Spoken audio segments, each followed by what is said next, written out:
Assalamualaikum warahmatullahi wabarakatuh. Alhamdulillahirabbil alamin. Assalatu wassalamu ala asrofil anbiya'i mursalin wa ala alihi washabihi rasulillahi ajmain, amma ba'du. Pertama dan terutama sekali, marilah kita panjatkan rasa puja-puji syukur kita atas kehadirat Allah Subhanahu wa Ta'ala yang telah melimpahkan rahmat dan karunia-Nya kepada kita semua. Salawat dan salam tak lupa kita kirimkan buat arwah junjungan alam, yakni Nabi besar Muhammad Sallallahu Alaihi Wasallam. Baiklah, pada kesempatan kali ini saya akan menyampaikan materi tentang komunikasi persuasif. Komunikasi persuasif artinya komunikasi yang bertujuan buat mengganti atau memengaruhi kepercayaan serta sikap seseorang sebagai akibat bertindak sinkron menggunakan apa yang diperlukan sang komunikator. Terdapat banyak bentuk komunikasi persuasif berdasarkan Al Fonco. Bentuk-bentuk penyampaian pesan komunikasi dapat dibagi menjadi 3, yaitu yang pertama klaim. Orang-orang menggunakan klaim saat menggunakan pernyataan, baik tersirat juga tersurat. Yang kedua, surat perintah. Ini adalah bentuk pengiriman pesan yang dikemas dalam bentuk permohonan serta tidak wajib. Yang ketiga, data. Merupakan persuasi yang mengandalkan data-data atau berisi informasi buat memperkuat argumentasi berasal dari pesan yang disampaikan. Berkaitan dengan hal tersebut, komunikasi persuasif bisa berwujud pada beberapa bentuk antara lain. Yang pertama, iklan. Tak jarang sekali iklan memanfaatkan jenis komunikasi persuasif, dikarenakan iklan artinya bentuk asal kenaikan pangkat yang berupa ajakan, anjuran, serta lain-lain yang homogen. Yang kedua, pamflet. Pamflet ialah bentuk komunikasi persuasif lisan yang berbentuk goresan pena. Pamflet umumnya berisi iklan yang bersifat ajakan, anjuran, dan lain-lain yang sejenisnya. Yang ketiga, dakwah. Dakwah adalah suatu aktivitas yang bersifat mengajak orang-orang untuk berjalan pada jalan kebenaran. Selanjutnya, faktor-faktor yang terdapat pada komunikasi persuasif. Yang pertama adalah analisis audiens.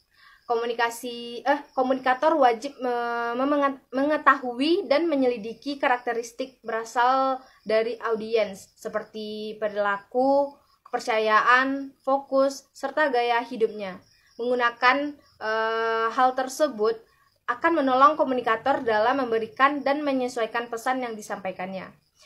Yang kedua yaitu kredibilitas asal. Pesan yang dikirimkan sang komunikator akan dianggap oleh audiens jika sumbernya mempunyai kredibilitas. Selanjutnya yaitu menarik bagi kepentingan diri audiens. Komunikasi persuasif akan berhasil jika pesan yang disampaikan sinkron dengan kebutuhan serta kepentingan eksklusif audiens. Selanjutnya, kejelasan pesan. Pesan yang disampaikan dalam komunikasi persuasif harus eksklusif. Sifatnya menyatakan dan hanya berisi satu wangsit utama.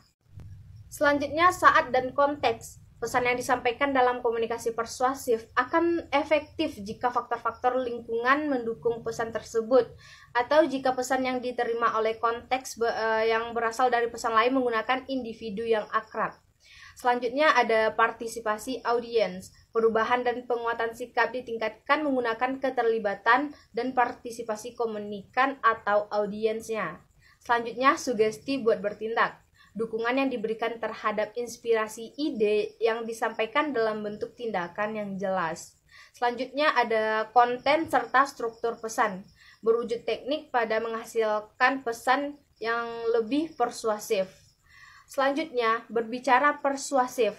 Komunikasi dilakukan dengan menggunakan kata istilah yang positif berupa ajakan, bujukan, serta lain-lain yang homogen. Dan yang terakhir ada meminta lebih. Memberikan alternatif lain untuk sesuatu yang ditawarkan pada komunikan atau audiens. Faktor yang mempengaruhi komunikasi persuasif agar efektif. Di samping hal tersebut, ada beberapa faktor yang dapat memilih keefektifan suatu komunikasi persuasif, sehingga apa yang menjadi tujuan komunikasi persuasif berhasil. Faktor-faktornya sebagai berikut. Yang pertama, komunikator atau sumber pesan mempunyai kredibilitas tinggi, yaitu seorang yang memiliki pengetahuan dan memahami wacana apa yang disampaikan.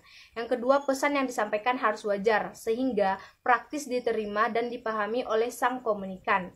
Yang ketiga, pengaruh lingkungan bisa menghipnotis pola pikir seorang sehingga syarat lingkungan bisa mensugesti berhasil atau tidaknya komunikasi persuasif. Dan yang terakhir, pengertian dan transendal suatu pesan. Hal ini berkaitan dengan menggunakan pesan yang disampaikan haruslah masuk di nalar atau akal yang benar.